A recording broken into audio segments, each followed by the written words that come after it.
বউ তোমার জন্য জন্মদিনে উপহার এনেছি। এই মধু, এই দালাল কেন এসেছিল আমাদের ঘরে? আমাকে জন্মদিনের উপহার দিতে এসেছিল। এই তো আমি তোমার জন্য উপহার এনেছি, আবার তুমি ওকে ডেকেছো কেন?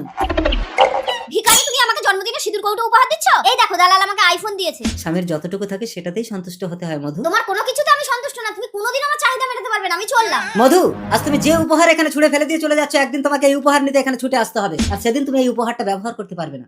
আমি আইফোন ব্যবহার করব। চলো দালাল। 6 মাস পর। মনে রাখবে তুমি আমার রক্ষিতা, বউ না। ঘরে যাবো না মানে ঘরে আমার বউ আছে। আমার স্বামী কোনোদিন আমার গায়ে হাত তোলেনি। এই যে 6 মাসে ঘর ভাড়াটা বাকি আছে, ঘর ভাড়াটা দিন। আমি কোথা থেকে দেবো? কোথা থেকে দেবেন মানে? এই আইফোনটা আমি নিয়ে নিলাম। যত সব স্বামী ছেড়ে দিয়ে এখানে এসে পরপুরুষ নিয়ে নষ্টামি। আরে আরে, কি করছেন? ঘর বন্ধ করছেন কেন? ঘর ভাড়া হবে না, যান। আমি সব হারালাম না। আমি আমার স্বামীর কাছে ফিরে গিয়ে স্বামীর দেওয়া সামান্য উপহার সিঁদুর কৌটোটাই ব্যবহার করব। স্বামী, স্বামী, আমি ফিরে এসেছি। স্বামী কোথায় গেল? স্বামী, এই তো আমার স্বামীর উপহার। এই সিঁদুর কৌটো আমি সারা জীবন যত্ন করে ব্যবহার করব। স্বামী, স্বামী ওঠো, দেখো তোমার উপহার আমি নিয়েছি। কি গো, কথা বলছো না কেন? কথা বলো। তোমার স্বামী আর কথা বলবে না। তোমার জন্য নিজের দুটো কিডনি বিক্রি করে আইফোন কিনে দিয়ে আমার হাতে তোমাকে দিতে বলে মারা গেছে। এই না, আমি চাই না স্বামী, আমি তোমাকে চাই। আমি আইফোন চাই না স্বামী, আমি তোমাকে চাই স্বামী, আমি তোমাকে চাই।